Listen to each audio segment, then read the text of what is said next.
Welcome to episode 150 of the Loane Hockey Podcast, where today we're going to be talking about some standouts in last night's matchup between Boston and Chicago in Chicago. And so we'll start with some standouts on Chicago's side. I felt like Connor Murphy had a really good game, and Connor Murphy's a guy who can bring some offense when need be, and he brought that yesterday. I felt like the two assists were notable, but at the same time, his defensive positioning was notable in terms of box outs, his ability to maintain shoulder positioning, being square with his shoulders to the opposition, keeping guys to the outside, and just being able to leverage his physicality and his stick work to be able to really get into guys and be able to keep guys to the outside. I felt like he did an effective job of doing that yesterday.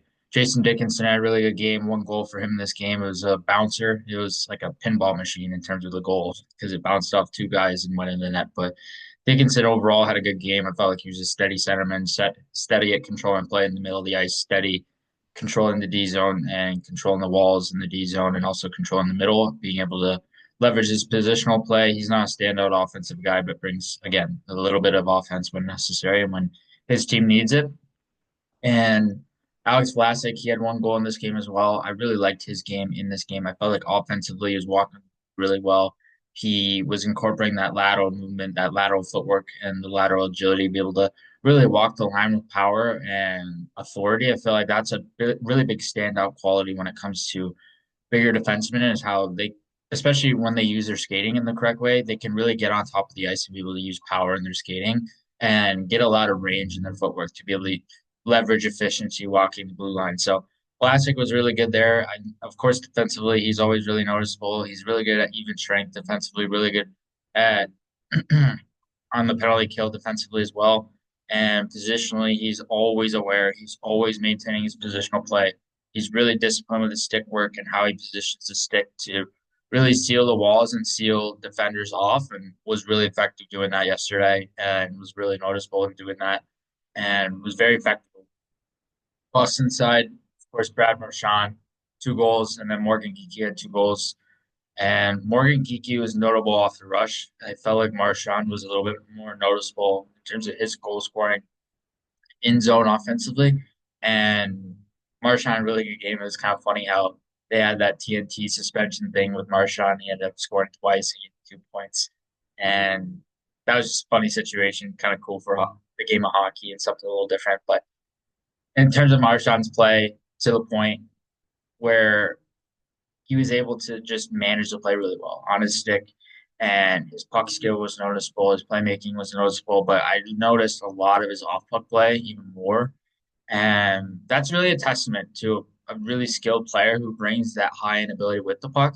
But also to bring it without it is even more challenging because it takes a lot of discipline in terms of route timing and being able to get to space, being able to find space between checks, being able to just do a lot of different things that many other players aren't willing to do. And Marchand showed that yesterday and was really noticeable with his off puck movement in the ozone and how he's able to leverage that positional play to really get into Chicago's defensemen and eventually get into your and goal side positioning on those guys. So just a really good job from him. Mason Lohrei had a really good game. He played junior with the Green Bay Gamblers, so he's playing somewhat close to where his junior team played. And Lohrei, I've liked his game. I feel like he's a not necessarily a consistent top 4 defenseman, but he's really evolved into more of that style of player because he's playing top 4 minutes consistently. He's getting the reps, he's getting the minutes. And if he's playing those minutes, he essentially is a top 4 defenseman, stylistically speaking. So if he's playing that long and for so many minutes throughout the season thus far, it's just been really impressive to watch what he's been able to do. And offensively notable, defensively notable. I feel like in transitions where I notice him the most of anything. I I notice him offensively, I notice him defensively, but I just love watching his transition play. How he's able to incorporate that rush patterning and how he's able to get interior, how he's able to maintain that heads up awareness with the puck when he's transitioning. And he just brings a flow to his game in transition that some other defenders don't usually bring in Boston's blue line. And I feel like that's a really big standout quality for him that allows him to be able to play top 4 minutes consistently because he's able to transition and play a transition, not only with the puck, but without the puck and activating transition very consistently. I see him activating almost all the time. I noticed it yesterday. I noticed in a lot of other games that I've watched in Boston this year. I noticed that consistent ability to activate. I feel like that's a big asset when it comes to this game. You really want to see that because especially for a young defenseman, sometimes they can get a little less assertive in certain situations. But with Lora, he's not afraid. He's going to use that assertion, get up ice, get moving, make sure he's moving his feet, make sure he's moving the puck, make sure he's activating with his stick, getting on top of the ice, just doing a lot of things that, like I said, other players on Boston's blue line aren't necessarily willing to do as often as him. And so it's really good to see that from a young defenseman, especially taking those next bigger steps in his development with that top four level ice time. I believe yesterday he played with Brandon Carlo. I don't know if that's a consistent pairing. I haven't watched Boston enough to really dive deeper into their deep pairings and understand the concepts behind their deep pairings and really understand how each partner plays with each other. But I do believe that Lori and Carlo played together for quite some time.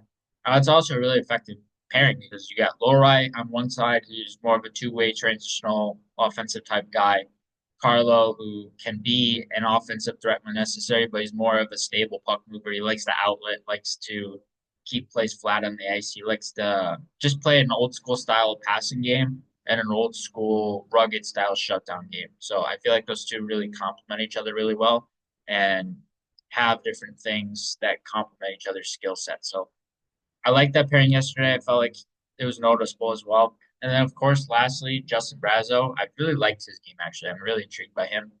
A guy who's really worked his tail off to get to the NHL, and now that he's in the NHL pretty much full time, he's looked consistent. I feel like he's consistent in that bottom six role.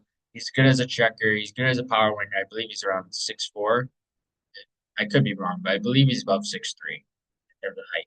So you got that power winger, that distinct advantage in terms of that sense, and then at the same time, Brazo's a guy who brings a little bit of offense. He can score around the net. He's really, really, really tenacious around the net, and that's an element of his that's really hard to stop because those big wingers who can incorporate their size, their puck skill, the ability to shoot, but also the ability to defer and delegate and pass off to teammates, and just have a variety of elements in his game as a bottom six checker really important. And so he looked really good yesterday. 2 assists, 2 shots, and a lot of really good standouts. And of course, we could go talk about David Pastrnak all day. I feel like that's a no-brainer in terms of what he's able to bring to the table on a regular basis. And then Jordan O'Shea playing against his former team, I felt like he was steady, 2AD, a guy who got the jump start to his NHL career with Chicago originally, playing with Duncan Keith on their top pairing, and looked really good there, playing the right side originally. Now he was playing his left side ever since for the most part. So, but he can play both sides. He has the ability to interchange when necessary. So that's a really key element when it comes to his game. And at the same time, he looked really good offensively and being able to use that offensive ability to his advantage.